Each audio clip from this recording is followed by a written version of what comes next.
हमारा काम है। इसलिए मैंने कहा कि यदि आज हमने काम नहीं किया बाबा साहब के मिशन पे तो हम आने वाली पीढ़ी के गुनहगार है और अपने बच्चों के भी गुनहगार हैं। क्योंकि जिस संविधान का लाभ हम ले रहे हैं, जिस संविधान की बदौलत हम कमा रहे हैं, खा रहे हैं, पी रहे हैं, ऐसो आराम से रह रहे हैं, वो संविधान कल ना बचा तो गुनहगार हम किसके कहलाएंगे? आने वाली पीढ़ी के कहलाएंगे। वो कहेंगे कि इतना निकम्मा था मेरा बाप। मैंने तो लाइव देखा है भाई, लड़कियों को देखा है, लड़कों को देखा है, छोटे छोटे बच्चों को, कि मेरा बाप बहुत हराम है, मुझे कपड़े खरीद के नहीं देता। अरे जो अपने बाप को सिर्फ कपड़े और जूते के लिए हराम कह सकता है, जब उसका जीवन नरक बन जाएगा, जब उसका जीवन गुलामी में चला जाएगा, जब उसके पैरों में बेड़ियां पड़ जाएगी, तब वो निकम्मा कहेगा कि नहीं कहेगा? तब कहेगा वो। तो साथियों, बचो और बचाओ अपने बच्चों को, और उसके बचाने का एकमात्र एक ही रास्ता है जो बाबा साहब ने आपको दिया। यदि आपको हमने कोई भी सल्तनत, कोई होटल, कोई बिल्डिंग, कोई भवन, कोई घर बनाया, उसकी सुरक्षा होना जरूरी है। गाड़ी बनाई तो गाड़ी में पहले लॉक डाल दिया। हर गाड़ी में एक लॉक होता है, उसकी चाबी होती है। यदि बिना लॉक किया आपने गाड़ी खड़ी की है तो वह असुरक्षित है, डर रहता है। गाड़ी लॉक नहीं, गाड़ी का लॉक खराब है, चोरी हो सकती है। इसका मतलब सुरक्षा जरूरी है। और सुरक्षा नहीं तो आपकी बेशकीमती चीज का कोई मूल्य नहीं है, हमेशा उसके खोने का डर सताया रहता है। फौज का व्यक्ति बनाता है जो हमें स्वतंत्र बनाता है, इंडिपेंडेंट बनाता है, वो इस देश का लोकतंत्र बाबा साहब का लिखा हुआ भारत का संविधान है। उस संविधान रूपी चाबी को, उस सुरक्षा को यदि हमने सुरक्षित नहीं किया तो आने वाली पीढ़ी असुरक्षित हो जाएगी, वो गुलाम बन जाएगी। इसलिए सबसे बड़ा दायित्व तो हमारा बनता है कि हम आने वाली पीढ़ी के लिए काम करें, भारत के संविधान को सुरक्षित करें, बाबा साहब के विचारों को बचाने का काम करें। ये हमारा उद्देश्य है। आप सब जानते हैं, पूरा देश जान रहा है, भारत के संविधान को धीरे धीरे खत्म किया जा रहा है। रोज नई नई धाराओं को परिवर्तित करके उनको बदला जा रहा है, कमजोर किया जा रहा है। यहां तक कि बाबा साहब को भी खत्म करने का काम किया जा रहा है। जब हम मूर्ति के लिए लड़ रहे हैं, हमारे गांव में मूर्ति रखवा दो, वहां अम्बेडकर पार्क छूटा है, उसमें मूर्ति रखवा दो। अरे भाई, मूर्ति तो रखवा देंगे। क्या बाबा साहब डॉक्टर बी.आर. अम्बेडकर जी मूर्ति के उपासक थे? क्या उन्होंने मूर्ति पूजा को प्रबल दिया? क्या तथागत गौतम बुद्ध ने मूर्ति पूजा को प्रबल दिया? वे मूर्ति पूजा के घोर विरोधी थे। आप मूर्ति पूजा कर रहे हैं, और जो मनुवादी व्यक्ति है वो विचारों का कत्लेआम करता जा रहा है। आप उनको अवसर दे रहे हैं। और बाबा साहब डॉक्टर बी.आर. अम्बेडकर जी ने लंदन में यूनिवर्सिटी में एक लिखे हुए वक्ताओं को डस्टर से मिटा दिया था। बाबा साहब को असेंबली ने बुलाया, बताया बच्चों ने कि ये तो भैया किसने हटाया, तो बताया कि उसने अम्बेडकर ने हटाया। तो असेंबली की बैठक बैठी और बाबा साहब को बुलाया गया तो पूछा, अम्बेडकर आपने जो यहाँ लिखा था संदेश, उसको आपने हटाया? बोले हाँ, हमने हटाया। तो कह रहे क्यों हटाया? तो बाबा साहब ने चौक उठाई और उसे जाके पूरा कर दिया कि महापुरुष भी मर जाते हैं। तो बाबा साहब ने कहा महापुरुष, उसमें लिखा था महापुरुष सदैव अमर रहते हैं। तो बाबा साहब ने कहा महापुरुष भी मर जाते हैं, महापुरुष भी मर जाते हैं यदि उनका विचार मर जाता है। आज बाबा साहब हमारे बीच में जिंदा है। समता सैनिक दल का नारा है कि बाबा साहब डॉक्टर बी.आर. अम्बेडकर अमर है, अमर है। रहे नहीं कहता है समता सैनिक दल, अमर है तो है। ये फिक्स हो गया कि बाबा साहब डॉक्टर बी.आर. अम्बेडकर अमर है। वो विचारों से अमर है, वो हमारे बीच में जिंदा है, वो आपके बीच में जिंदा है, वो भारत के कानूनी व्यवस्था में जिंदा है। वे भारत की प्रत्येक सत्ता, सरकार, हुकूमत, प्रधान से लेकर प्रधानमंत्री और राष्ट्रपति तक के दस्तावेजों में वो जिंदा है। धारा के लोग बाबा साहब के जिंदा रहने से इतना नहीं डरते थे जितना आज बाबा साहब के विचारों से डर डर के मर रहे हैं। तो इस विचार को आपको मजबूती से बना के रखने की जरूरत है। विचार ही खत्म हो जाएगा तो हम लोगों का कोई महत्व नहीं हो जाएगा। इसी विचार को खत्म करने के लिए भारत की संसद से बाबा साहब की प्रतिमा को हटाया गया। भारत की संसद से बाबा साहब की प्रतिमा को हटाने का क्या मतलब था? क्या परेशानी दे रही थी वो प्रतिमा उनको? भाई क्या दिक्कत हो रही थी उनको? भारत की संसद ही बाबा साहब doctor B are Ambedkar ji के बनाए संविधान की बदौलत बनी। भारत में लोकतंत्र कायम हुआ तो बाबा साहब की बदौलत हुआ। उन्हीं मसीहा की प्रतिमा वहां संसद भवन में रखी थी। उस प्रतिमा को बड़े संघर्षों के द्वारा आरपीआई के मौर्य जी और समता सैनिक दल के लाखों कमांडरों ने जेल भरो आंदोलन करके 1965 में उसको स्थापित कराया था, बड़े संघर्षों से। आज मनुवादी, आरएसएसवादी कहिए इसको, ये मनुवादी तो है ही है, लेकिन आरएसएस संचालन कर रहा है सरकार का। ऐसे लोगों ने बाबा साहब को खत्म करने के प्लान में संसद भवन से ही बाबा साहब की मूर्ति हटा दी। हमारे लोगों को दर्द नहीं हुआ। क्यों दर्द होगा? दर्द तब होगा जब आपकी जमीन छीनी जाएगी। दर्द तब होगा जब आपका आरक्षण छीना जाएगा। दर्द तब होगा जब आपकी जेब से कुछ निकाला जाएगा। बाबा साहब की मूर्ति रोज हटे, आपको कोई दर्द नहीं। मैं इस बात को सिद्ध कर रहा हूं आप लोगों के बीच में। मंडल बरेली से काफी भारी संख्या में जंतर मंतर पर समता सैनिक दल के कमांडर गए। इसके लिए मैं आभार प्रकट करता हूं। जोरदार तालियों से आप आभार करें। मंडल बरेली के पूरी टीम का, मंडल बरेली के अध्यक्ष का, जिला अध्यक्षों का, तमाम टीम का, उसमें सबने संघर्ष किया। मैं आपका आभारी हूं।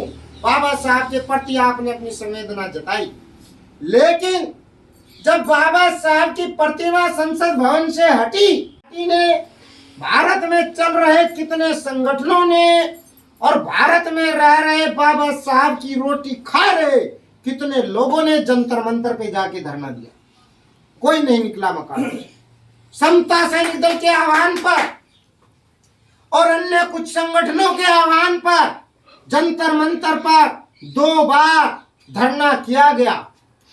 संसद भवन के घेराव हेतु योजना बनाई गई, लेकिन इन झूठे अंबेडकर वादियों के यहां दर्द नहीं हुआ सीने में। उन्हें मूर्ति से लेना देना नहीं है। लेकिन जब 3 तारीख को भारत का सुप्रीम कोर्ट आदेश जारी करता है कि आप लोगों का आरक्षण खत्म कर दिया जाएगा, आप लोगों के आरक्षण में आरक्षण वर्गीकरण कर दिया जाएगा, क्रीमी लेयर को हटा के बाहर कर दिया जाएगा, तो इनको दर्द हो गया निकम्मे लोग। हाँ, ये बेईमानी नहीं है, ये निकम्मापन नहीं है। अरे शर्म आनी चाहिए। जिन बाबा साहब की दी हुई रोटी खा रहे हो, उन बाबा साहब की मूर्ति संसद भवन से हट गई तो आंदोलन नहीं किया, तो भारत बंद नहीं किया, तो दर्द नहीं हुआ निकम्मे लोगों को। और जब आरक्षण छीना गया, हो हम तो बाहर आ जाएंगे आरक्षण से, नौकरी कैसे पाएंगे, क्रीमी लेयर में रह के मजा कैसे लूटेंगे देश में, तो दर्द हो गया। तो भाई साहब ये निकम्मे लोग हैं और मैं बाबा साहब का सैनिक हूं भाई, समता सैनिक दल का। जिसे दर्द हो वो मुझे कहे, मैं उसके लिए तैयार हूं जवाब देने के लिए फेस टू फेस।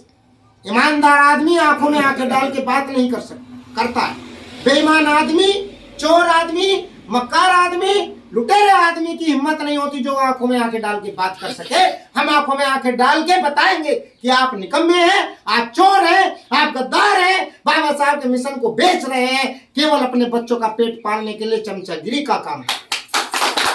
ऐसे लोगों से दूर रहिएगा आप लोग।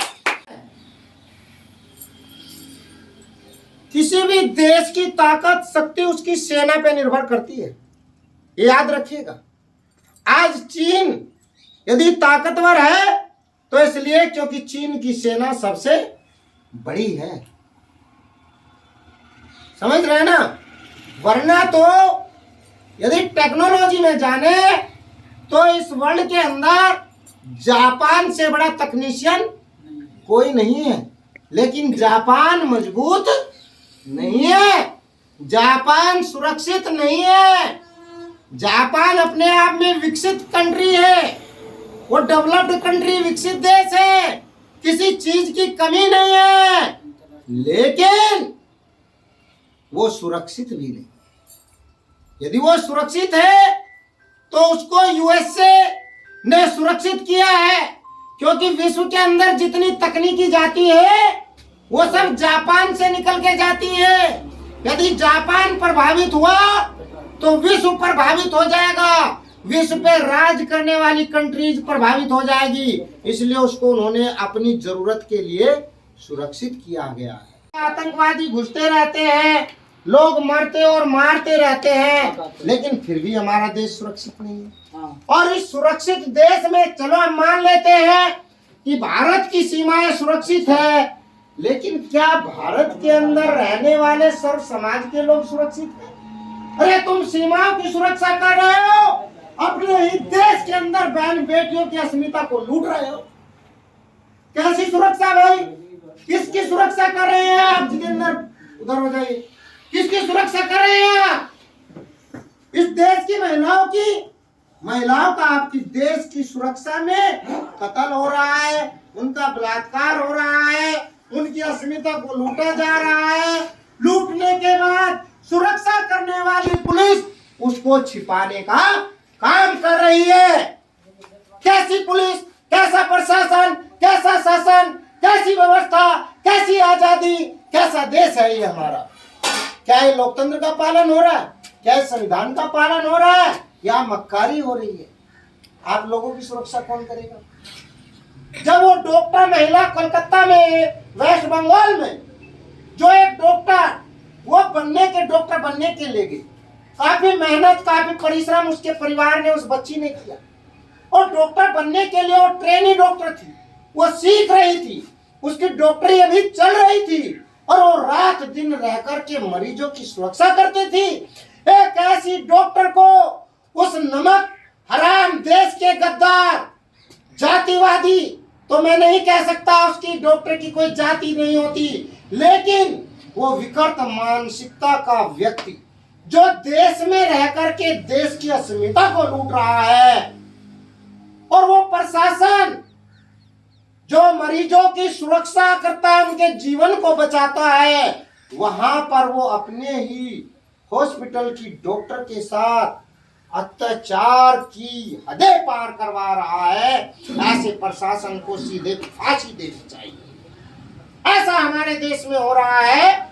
तो आप लोग जब आपस में ही लड़ेंगे तो हम अपने बच्चों को, अपने परिवार को कैसे सुरक्षित कर पाएंगे?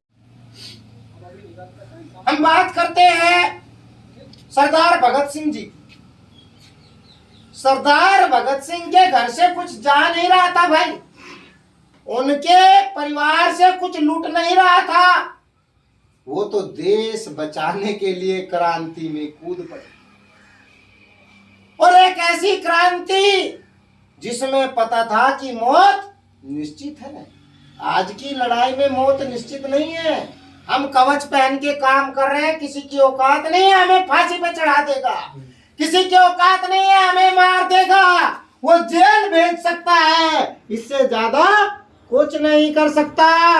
उस समय तो तय था कि जो भी देश की आजादी के लिए लड़ेगा, संघर्ष करेगा, वो निश्चित रूप से एक दिन मरेगा, उसको फांसी दी जाएगी।